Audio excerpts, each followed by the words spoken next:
Hey guys, this is Aaron from Bird Peaks. If you recall, we had talked about how we were going to solve the bore scoring issue that this 957 unfortunately came down with. We were at a Bridgestone event 2 years ago, and this car was in negative 35 degree weather. And when it started that morning is when everything kind of went downhill. A couple weeks later, the engine started to have a little bit of a tick, and then actually got 20,000 miles out of it before it started to knock.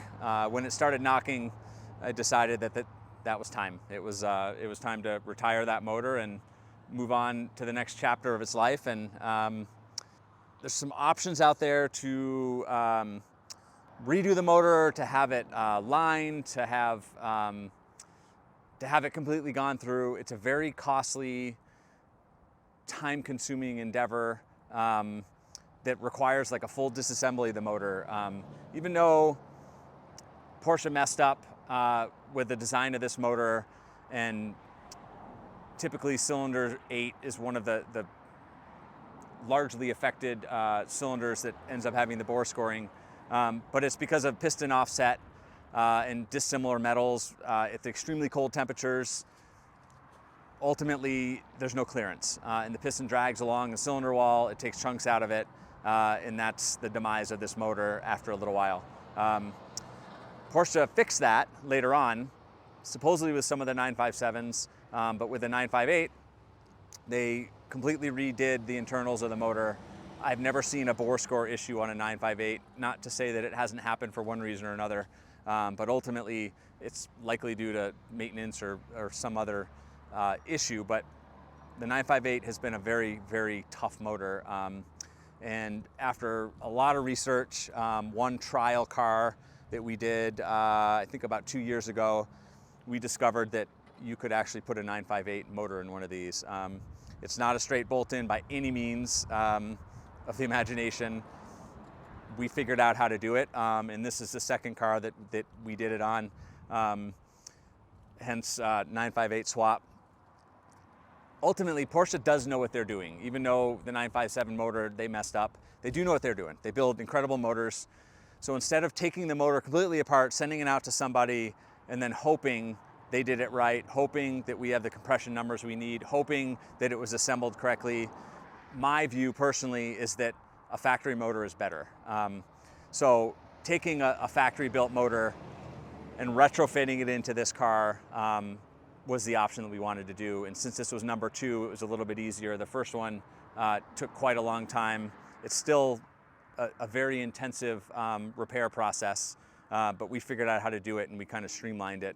So this car's got a 2011 958 motor in it. It's got hybrid turbos with a billet wheel.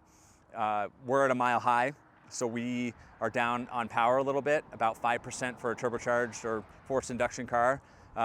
This one actually acts like it's at sea level, which is pretty impressive. It spools much quicker than what it did prior, and it has a little bit more of a punch on the high end. So I can fire it up, you can kind of hear it.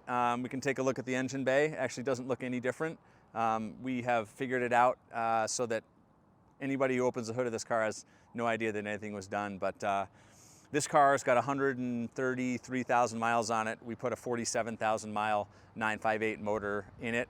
We've got about 5,000 miles on it, and it's performing flawlessly. It's got a ridiculous amount of power, no oil consumption, obviously no knocking. It's a pretty impressive swap.